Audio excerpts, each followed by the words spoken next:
Aspirants நம்ம சேனலை follow பண்ணிட்டு இருக்கக்கூடிய எல்லாருக்கும் தெரியும். போன வருஷம் அக்டோபர் மாசத்துலேருந்து நம்ம நெறைய எக்ஸாமுக்கான டிப்ஸ் எப்படி படிக்கணும், கன்டென்ட் மெயின்ஸுக்கு நெறைய கன்டென்ட் நம்ம சேனல்ல ப்ரொவைட் பண்ணியிருப்போம். அது மட்டும் இல்லாம நீங்க டெலகிராம்ல என்கிட்ட என்ன டவுட்ஸ் கேட்டாலும் நான் ரிப்ளை பண்ணியிருந்திருப்பேன். பட் பாஸ்ட் ஃபியூ வீக்ஸா ஒரு 4, 5 வாரத்தில நான் எந்த ரிப்ளையும் பண்ணியிருக்க மாட்டேன். அந்த டெக்ஸ்ட் போட்டது அப்படியே தான் இருக்கும். ஏன் அப்படின்னா, என்னுடைய ஹெல்த் இஷ்யூஸ் கொஞ்சம் இருக்கு. ஓகேங்களா?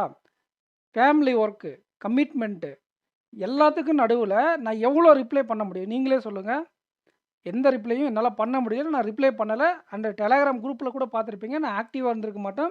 வீடியோஸும் போன வருஷம் இருந்த அளவுக்கு இந்த வருஷம் ஃப்ரீக்வென்ட்டா இல்ல.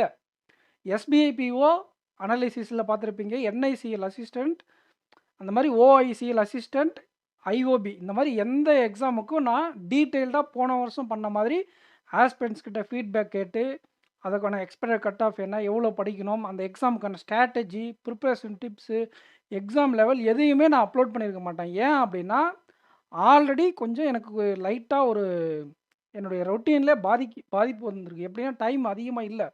எனக்கு இந்த லைட்டா எம்எஸ்எம்இ பிசினஸ் இருக்கு, ஃபார்ம் இருக்கு, ப்ளஸ் நானும் ப்ரிப்பேர் பண்ணணும், யூடியூப் சேனல் பார்க்கணும். இதுக்கு நடுவுல உங்க எல்லாருடைய மெசேஜையும் என்னால ரிப்ளை பண்ண முடியல. அதனால நான் ரிப்ளை பண்ணல. ஃபாஸ்ட் ஃபியூ மந்த்ஸா கன்டென்ட்டே நான் குறைச்சுட்டேன். ஸோ, நீங்க என்ன பண்றீங்கன்னா, கோச்சிக்கிறீங்க. எப்படி போன வருஷத்துலேருந்து அவ்ளோ மெசேஜ் நான் டைம் எடுத்து உங்களுக்கு ரிப்ளை பண்ணியிருக்கேன். லாஸ்ட் ஒரு 2 மெசேஜ் நான் ரிப்ளை பண்ணல அப்படிங்கிறதுக்காக, YouTubeல சப்ஸ்கிரைபர்ஸ் அதிகமா வந்ததுனால, நீங்க ரெஸ்பெக்ட் குடுக்க மாட்றீங்க அப்படின்றீங்க. நான் பாஸ்ட் ஒரு வீடியோல இங்க சொன்னேன். கன்டென்ட் ஃப்ரீக்வென்ட்டா என்னால குடுக்க முடியல. நான் இனிமேல் குடுக்க ட்ரை பண்றேன். எனக்கு டைம் கம்மியா இருக்கு அப்படின்ட்டு. ஸோ, நீங்க புரிஞ்சுக்கணும். நான் திரும்ப சொல்றேன் டைம் இல்லன்ட்டு புரிஞ்சுக்க மாட்றாங்க. சேனல் சப்ஸ்கிரைபர் வளர்ந்ததுனால நீங்க எனக்கு ரிப்ளை பண்ண மாட்றீங்க. நீங்க சொல்லுங்க எத்தன பேருக்கு நான் ரிப்ளை பண்ண முடியும்? ஒரு ரிப்ளை பண்ண எவ்வளோ நேரம் எடுக்கும்? எனக்கு ஒரு ரிப்ளை வரும். நெறைய எஸ்எம்எஸ் நமக்கு இதுல வரும். டெலகிராம் மெசேஜ்ல. ஸோ, கொஞ்ச நாளைக்கு நான் வந்து பார்த்தீங்கன்னா, டெக்ஸ்ட் ரிப்ளேவ நான் குயிட் பண்றேன். ஓகேங்களா? அண்ட் கன்டென்ட்டும் ஃப்ரீக்வென்ட்டா குடுக்கலாமா? வேண்டாமா? அப்படிங்கிறத நான் யோசிச்சுட்டு தான் இருக்கேன். பிகாஸ் போன வருஷம், போன டைம்ல போட்டு நம்ம ஒரு வீடியோ போடும்போது, அது நெறைய பேருக்கு போய் ரீச் ஆச்சு. இப்போலாம் நம்ம ஒரு மெயின்ஸுக்கு எவ்வளோ எஃபோர்ட் போட வேண்டியிருக்கு அப்படிங்கிறது உங்களுக்கு தெரியும். நான் கொஸ்டின் செலக்ட் பண்ணி, பிபிடி ரெடி பண்ணி நவீன் சாருக்கு அனுப்பணும். அவர் எடுத்து கிளாஸ் எடுத்து அனுப்பி, திருப்பி நான் அத எடிட் பண்ணி, உங்களுக்கு போஸ்ட் பண்ணி, அதுலேருந்து எல்லா தம்ப்நெயில் ஒர்க்லேருந்து எல்லாம் பண்ணி உங்களுக்கு குடுக்கணும். வியூஸே போகல. வியூஸ் போல அப்படிங்கிறதுக்காக நான் குவிட் பண்ணல. நெறைய பேருக்கு அது ரீச் ஆகல. நெறைய பேருக்கு ரீச் ஆகாத ஒரு கன்டென்ட்டுக்கு நான் எதுக்கு எஃபோர்ட் போடணும்? அப்படிங்கிறது தான் என்னோட கொஸ்டின். எவ்வளோ ஒரு ஒரு கன்டென்ட்டுக்கு 3லிருந்து 4 மணி நேரம் நான் ஸ்பெண்ட் பண்ண வேண்டியிருக்குல்ல. என்னுடைய இவ்வளோ ஒர்க்குக்கு நடுவுல அதாவது நெறைய பேருக்கு போய் சேராத ஒரு கன்டென்ட்டுக்கு நான் ஏன் எடுக்கணும்? அம் நம்மளும் இந்த மாரி கமர்ஷியலா போயிடலாம்ல. ஆஸ்பிரண்ட்ஸ் என்ன நெனைக்கிறாங்கன்னா, நான் யூடியூப் சேனல் வச்சிருக்கிறதுனாலயும், நான் டெலகிராம் குரூப் வச்சிருக்கிறதுனாலயும் நான் உங்களுக்கு வந்து நீங்க என்ன கேட்டாலும் நான் உங்களுக்கு பண்ணிடணும் அப்படிங்கிற மாரி எதிர்பார்க்குறாங்க. இல்ல நீங்க எனக்கு ஏதாச்சும் 30,000 40,000 பே பண்ணியிருக்கீங்களா? அந்த கோச்சிங் சென்டர்லயே நீங்க போங்க. நீங்க எந்த ஒரு 50,000 60,000 கட்டியிருந்தா கூட, உங்களுக்குன்னு பர்சனலா நீங்க கேட்கக்கூடிய டவுட்ஸ கிளாரிட்டி பண்ற அளவுக்கு உங்களுக்கு அட்மாஸ்பியர் இருக்காது. ஓகேங்களா? எவ்வளோ முடியுமோ அவ்வளோதான் நம்மளால பண்ண முடியும். நான் என்ன மைண்ட் செட்ல பண்ணிட்டு இருந்தேன் அப்படின்னா, போய் சேர்றவங்களுக்கு சேரட்டும், யூஸ் ஆகுறவங்களுக்கு யூஸ் ஆகட்டும். கன்டென்ட் அப்படிங்கிற மாரி தான் நான் கன்டென்ட்ட குடுத்துருந்தேன். எவ்வளோ நம்மளால ஹெல்ப் பண்ண முடியுமோ நெறைய பேர் பெனிஃபிட் ஆயிருக்கீங்க. ஓகேங்களா? கண்டிப்பா அதில நான் சந்தோஷப்படுறேன். கொஞ்ச நாளைக்கு நான் வந்து இந்த YouTube ஆக்டிவிட்டீஸ், Telegram எல்லாத்துலயும் நான் கொஞ்சம் அதாவது டைம் இருக்கும்போது நான் வந்து செய்றேன். பெர்மனன்ட்டா விட்டுட்டு போல. எனக்கு டைம் இருக்கும்போது நான் கொண்டு வந்து செய்றேன். ஏன்னா, நான் கொஞ்சம் இனிமேல் கொஞ்சம் எக்சர்சைஸ் அந்த மாரி வாக்கிங் அந்த மாரி போணும். உட்காந்து ஒரே இடத்துல உட்காந்து என்னுடைய ரொட்டீனே சேஞ்ச் ஆயிடுச்சு கொஞ்சம். ஓகேங்களா? ஸோ, என்னுடைய பர்சனல் கேர நான் பார்த்துக்கணும். பிளஸ் யூடியூப் கன்டென்ட் டைம் இருக்கும்போது நான் குடுக்குறேன். ஓகேங்களா? நீங்க சப்போர்ட் பண்ணியிருந்தா எனக்கு பிரச்சனை இல்ல. நம்ம அவ்வளோ எஃபோர்ட் போட்டோம். அது யாருக்கும் போய் சேரல அப்படிங்கும்போது, உங்களுக்கு தேவையில்லல்ல அப்படிங்கிற மைண்ட் செட் தானே அது. நான் சொல்றது புரியுதுங்களா? போன வாரம் மெயின்ஸுக்கு 8 வீடியோ போட்டோம். ஓகேங்களா? எஸ்பிஐபிஓ மெயின்ஸுக்கு முன்னாடி பாருங்க. ப்ரீவியஸ் இயர் கொஸ்டின் எடுத்து அதிலிருந்து போட்டோம். எத்தன வியூஸ் போயிருக்கு? 200, 300 வியூஸ் போயிருக்கு. 200, 300 வியூஸ் போனா, அதில 100 பேர் திரும்ப வந்து பார்த்துருப்பீங்க. வெறும் 100 பேர் தான் பார்க்குறீங்க. அந்த 100 பேருக்காக மட்டும் தான் நான் இருந்தாலும் மீதி இருக்கக்கூடிய எங்களுக்கு இருக்கக்கூடிய டைமில் உங்களுக்கு கொண்டு வந்து போஸ்ட் பண்ணுறேன். ஓகேங்களா? ஸோ இதுக்கு நடுவில் நம்ம பெய்டு கோர்ஸும் பண்ணுறோம். அதுக்கும் நான் கன்டென்ட் எடுத்து கொடுக்கணும். ஸோ இவ்வளோ நடுவில் உங்களுக்கு எப்படி நான் ரிப்ளை பண்ண முடியும் சொல்லுங்கள்? அன்றைக்கி டெலகிராம் குரூப்லேயும் அந்த மாதிரி தான் வந்துச்சு. எஸ்பிஐபி கிளர்க்குக்கு நான் எக்ஸ்பிரஸ் கட் ஆஃப் வீடியோ போட்டேன். அதுக்கு ஓஐசிஎலுக்கு யாராவது கேட்டாங்க. ஓஐசிஎல் எக்ஸாமுக்கு நான் அனலைசிஸ் பண்ணலை. நான் அனலைசிஸ் பண்ணாத ஒரு எக்ஸாமுக்கு நான் எப்படி எக்ஸ்பெக்டட் கட் ஆஃப் போட முடியும்? நான் அடுத்த சேனலில் காப்பி அடித்து போட முடியுமா? அட்லீஸ்ட் நான் ஒரு 10 பேராச்சும் கேட்டு எக்ஸாம் எப்படி இருக்குது, எவ்வளோ அட்டெண்ட் பண்ண முடிஞ்சுன்னு கேட்டால் தான் என்னால் போட முடியும். காப்பி அடித்து போடணும் அப்படின்னா சொல்லுங்கள், காப்பி அடித்து போட்டுடலாம். அது ஒன்றும் பிரச்சனை இல்லை. ஓகேங்களா? பட் ஆனால் நம்ம போன வருஷம் சொன்ன அந்த எக்ஸாம் அனலைசிஸ் அதை நம்பி படித்து எக்ஸாம் கிளியர் பண்ணவங்க நிறைய பேர் இருக்காங்க.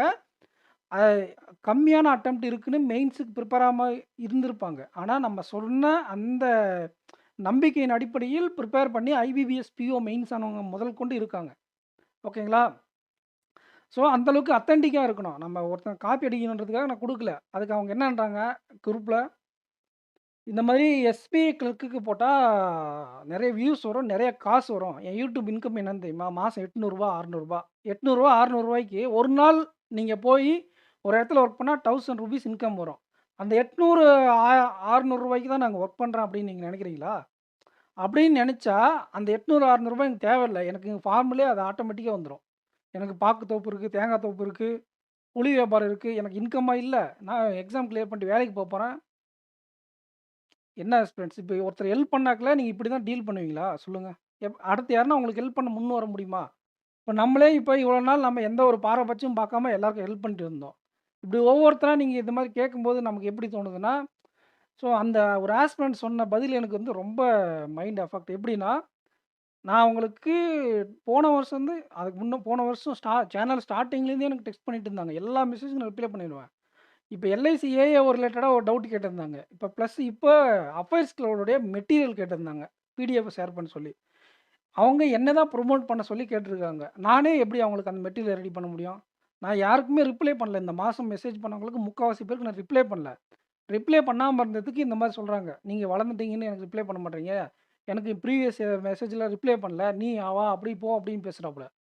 அப்போ நான் எடுத்து அனுப்புனேன். இப்போ ப்ரீவியஸ் மெசேஜ் எல்லாம் இவ்வளோ மெசேஜ் இவ்வளோ ஒவ்வொரு மெசேஜுக்கு எவ்வளோ நேரம் 10 நிமிஷம் 5 நிமிஷம் மைக்ரோ கணக்கில் நீங்கள் யோசிச்சு பாருங்கள். அவ்வளோ மெசேஜ் இருக்குது. அவ்வளோ மெசேஜுக்கு எவ்வளோ டைம் நான் ஸ்பெண்ட் பண்ணி அதுக்கு ரிப்ளை பண்ணியிருப்பேன். அது எல்லாமே ஃப்ராக்ஷன் ஆஃப் செகண்டில் போச்சு பார்த்தீங்களா? ஸோ இப்படி தான் இருக்கும் போல். ஒரு ஆஸ்பிரண்ட்ஸுக்கு நம்ம ஹெல்ப் பண்ணுறோம் அப்படின்னா பழசெல்லாம் மறந்துடுவாங்க. அன்னைக்கு நம்மளால ஒரு ஹெல்ப் பண்ண முடியல அப்படின்னா, பழசெல்லாம் மறந்துட்டு இன்னைக்கு நீ ஹெல்ப் பண்ணல, நீ கெட்டவன் அப்படின்றாங்க. நான் என்ன உங்களுக்கு பெய்டு கோர்ஸா பண்ணிக்கிட்டு இருக்கேன். நீங்க சொல்லும்போதெல்லாம் உங்களுக்கு கேட்கும்போதெல்லாம் நான் சொல்றதுக்கு. எப்போ நான் ஃப்ரீயா இருக்கனோ அப்ப தானே உங்களுக்கு சொல்ல முடியும். இத கூட புரிஞ்சுக்க முடியலன்னா எப்படி? ஸோ நான் இப்ப தெளிவா இந்த வீடியோ எதுக்குன்னா, மெசேஜஸ்க்கு இனிமேல் நான் ரிப்ளை பண்ணலன்னா கோச்சிக்காதீங்க. டைம் இருந்தா நான் ரிப்ளை பண்ணுவேன். கமெண்ட் செக்ஷன்லேயும் இதுவரைக்கும் யூடியூப் கமெண்ட் செக்ஷன்லேயும் டெலகிராம் குரூப்லேயும் மேக்ஸிமம் டெலகிராம் குரூப்பில் நான் ஆக்டிவாக இருக்கும்போது பார்த்து ரிப்ளை பண்ணிடுவோம். இல்லைனா நம்ம அட்மின் ரிப்ளை பண்ணிடுவாங்க. யூடியூப் கமெண்டில் மேக்ஸிமம் 90% ஆஃப் த கமெண்ட்ஸ்க்கு இதுவரைக்கும் நான் ரிப்ளை பண்ணிட்டு தான் இருந்தேன். ஓகேங்களா? அந்த 10%ம் நான் அப்புறமா அதுக்கான ஆன்சர் எனக்கு தெரிஞ்சிருக்காது. இல்லைனா கன்ஃபார்மாக அதுக்கான அப்டேட் இருந்திருக்காது. அதை நான் ரிப்ளை பண்ணாமல் இருந்திருந்தா எனக்கு கீழே காட்டும். என்ன யூடியூப் ஸ்டுடியோவில் தனியாக காட்டும்.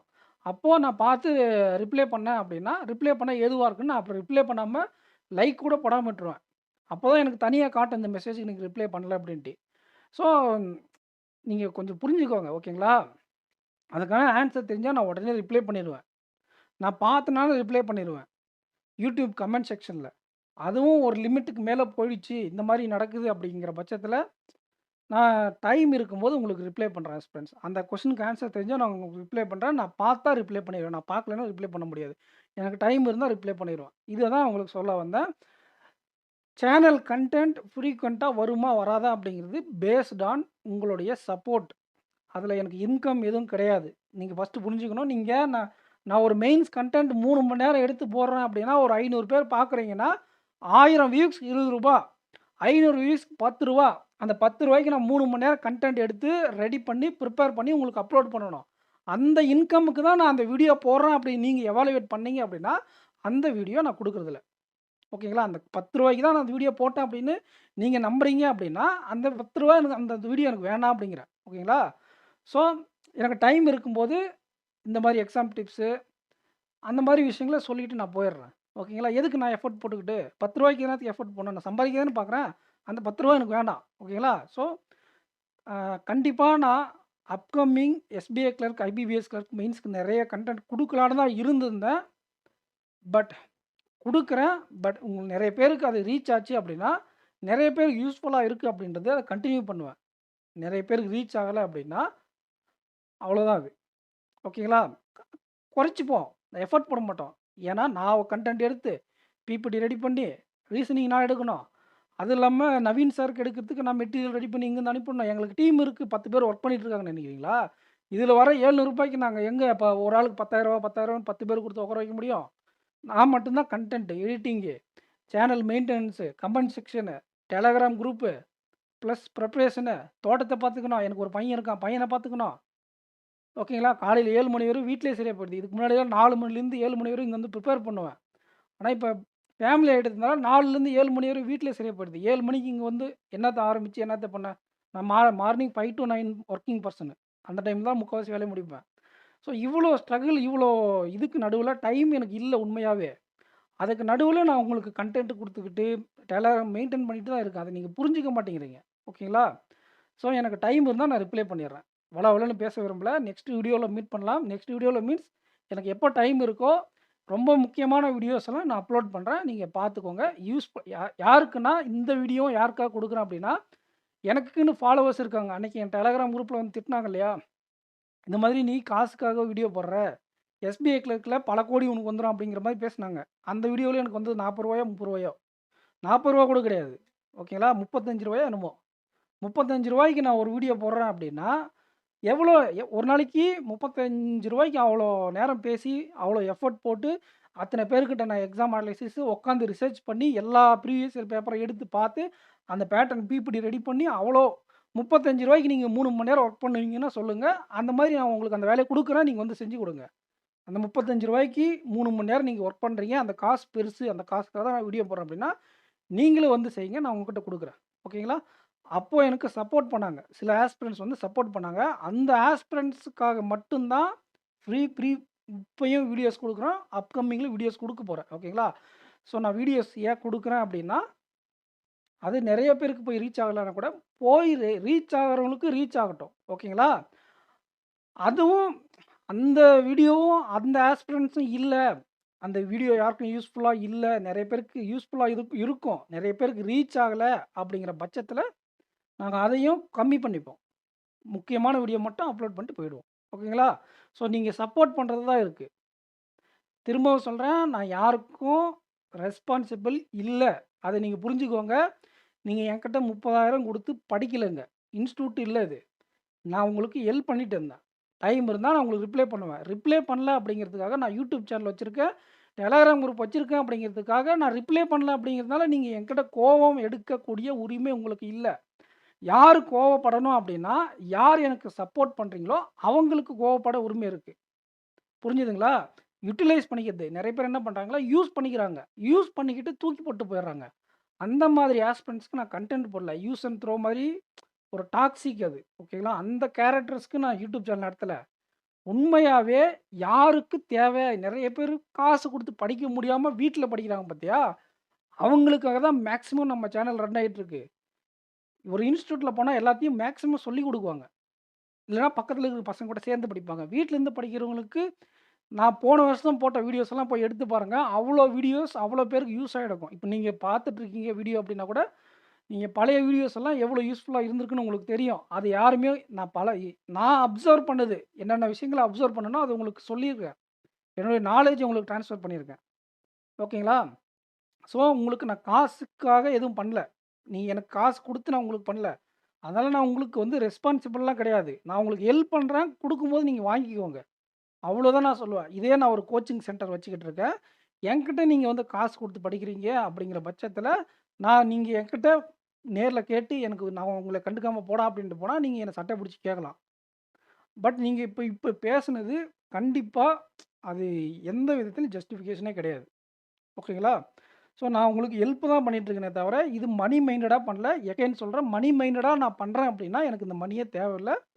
ஸோ நெக்ஸ்ட் வீடியோவில் போஸ்ட் பண்ணும்போது பார்க்கலாம். Thank you friends.